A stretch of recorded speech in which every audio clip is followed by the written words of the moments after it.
No matter how advanced technology gets, we'll always have a soft spot for the way things used to sound.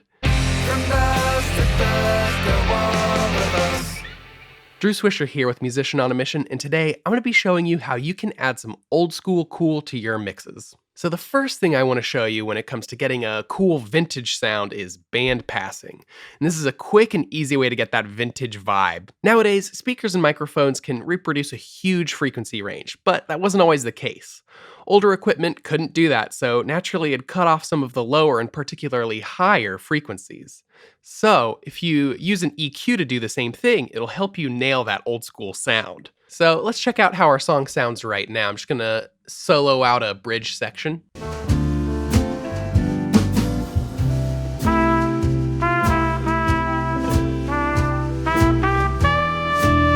And now let's add in some band passing.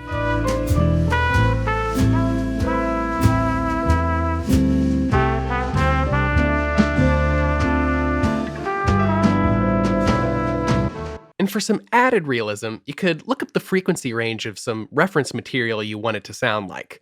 For example, I'm kind of going for a 1950s Chet Baker jazz ballad vibe. And I'm just going to grab a Chet Baker song, drop it into Logic, and then I'm going to use the frequency analyzer from the EQ to see what's going on here. And of course, you don't have to use an EQ. You can use any frequency analyzer just to check what's going on. Okay, so if we check this out, it looks like it's high passed up to around like 60 hertz, and it really starts tapering off a lot there, maybe even a little bit higher. And then it's low passed around 9K or so. So I'm gonna emulate that with my song. And let's check out how it sounds now.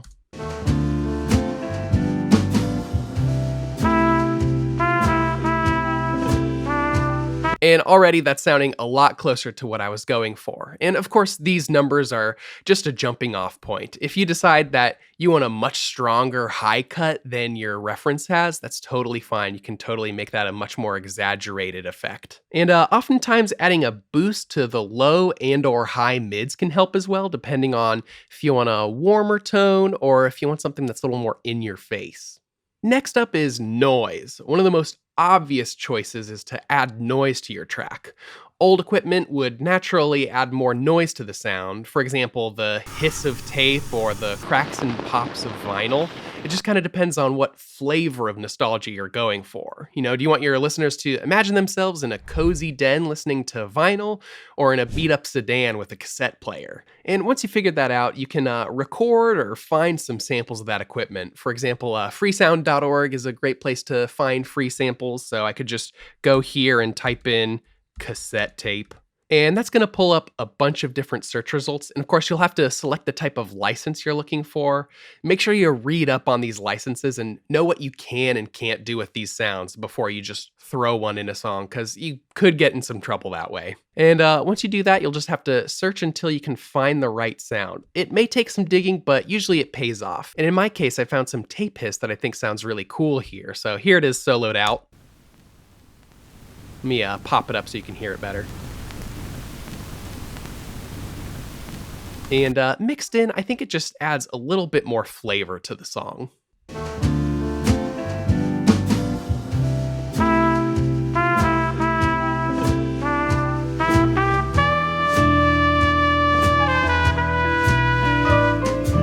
Very subtle, but it's a vibe thing. Third is saturation.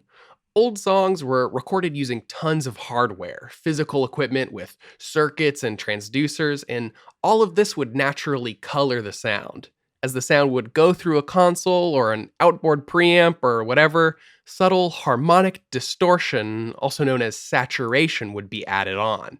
And this saturation played a huge role in the iconic sound of many classic records. So adding a little of that saturation to your tracks can help the mix in general and also push you closer to any older vibes you may want to capture. So I'm going to pull up a saturation plugin here. And one thing you're going to want to think about is that different types of equipment add different kinds of saturation. For example, tape machines add odd-numbered harmonics and will also boost low frequencies and turn down high ones. So let's check out how that would sound. Here it is without the saturation.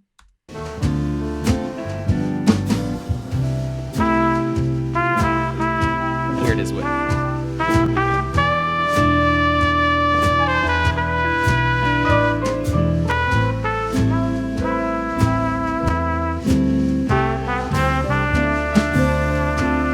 It adds just a little bit more warmth to it. Now, on the other hand, tube amps would add even numbered harmonics. And when you pair these with some boost to the mids, and particularly the higher mids, you're going to get a more abrasive sound. So let's try that out now.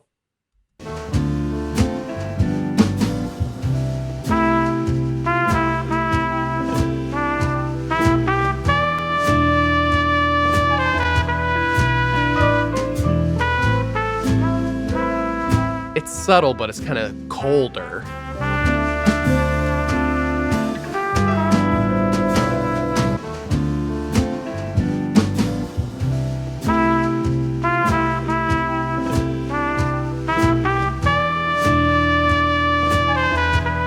So yeah, to summarize, saturation is a great way to push your song in the right direction, and even if your saturation plugin doesn't let you get quite this specific, it can still help quite a bit. Just be careful if you're putting it on the mix bus like I'm doing right here. You don't want to push it too hard because this is compressing your sound and adding distortion, so you don't want to do too much.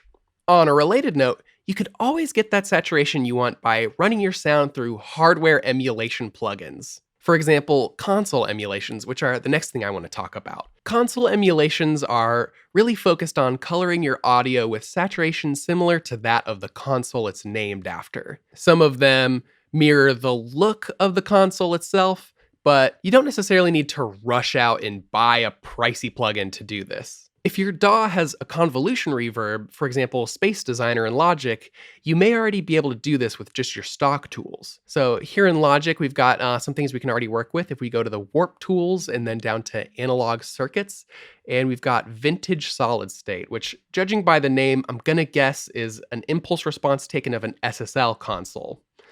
So let's check out how it sounds. It's quite a bit quieter. Naturally, you'll have to do gain staging throughout this whole process.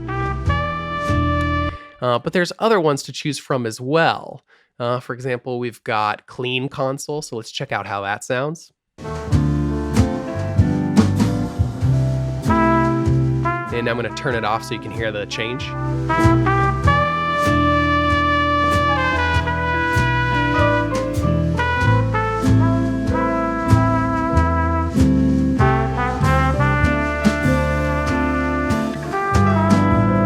And it's given those lows quite a boost. I'm honestly not sure what this clean console is modeled after, but you get the idea. Convolution plugins aren't just for reverb. You can use them to run your sound through all kinds of spaces.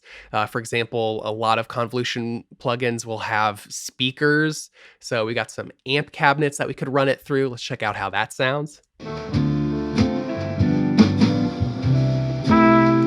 There's also headphones, you name it. There's tons of sounds, and I really recommend you check if your DAW has something similar to this, because it's really made a world of difference on mixes where I wanted a more old or lo-fi feel. So before we go any further, let's just check out how this sounds with what we've done so far.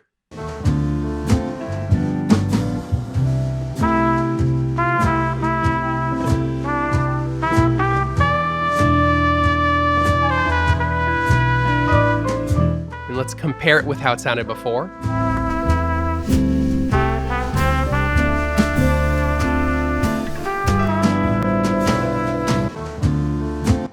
And it's not a ridiculous, drastic difference, but I think that's okay here, because unless you're going for 1930s recorded on a wax cylinder kind of sound, a lot of the time, the stuff you do to get a vintage feel doesn't need to be really over the top. My fifth tip for you today is to use time-appropriate audio effects. And this one's kind of optional. It's for if you're really trying to stick to a specific time period. So if you just want to add some lo-fi flavor, you don't necessarily need to do this. But if you really want to nail the feel, think very critically about which plugins you reach for.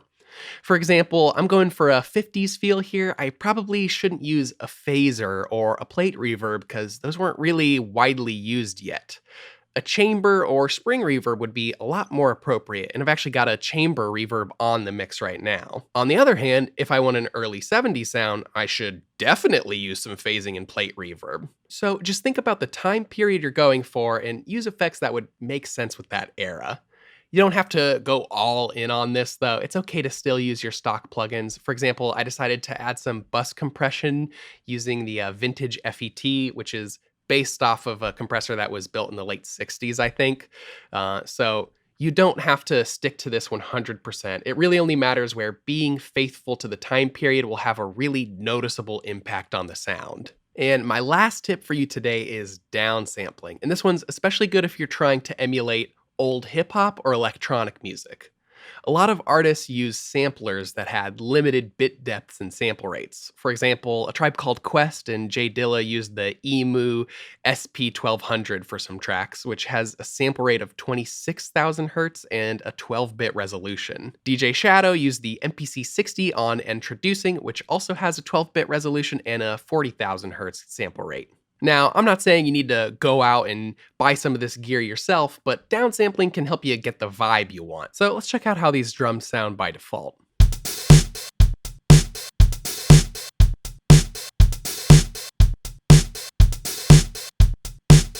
Okay, cool. They sound pretty good, but I think we can get them sounding a little bit more vintage, a little bit more like something you'd hear on an old hip hop record. So first off, we're gonna go back to step one. So I'm gonna use a low pass filter to emulate the MPC, and the MPC has a sample rate of 40,000 Hertz. And the sample rate dictates how high the actual frequency range of the sound can be.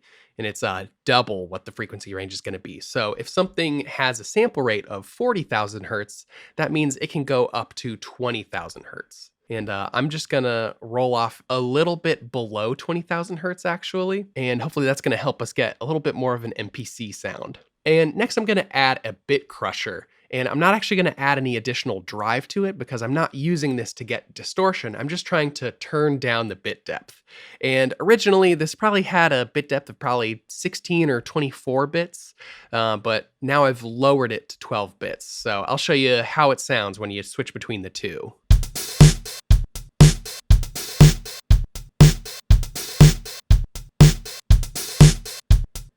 And it just kind of closes in on the sound. It kind of clamps down on it a little bit. You can see I'm 2 times downsampling. You don't have to do that. You can lighten up the effect, and you can make the effect more or less pronounced with a greater crushing by changing the downsampling. So at 1x, it's a little bit more open, but as we turn it up, it's a lot more intense. Just kind of depends on what sound you're going for. And there you have it. Those are my 6 tips for making your song sound vintage and lo-fi. And getting the right vibe for your tracks is important, but there's more to making your mixes sound professional than that.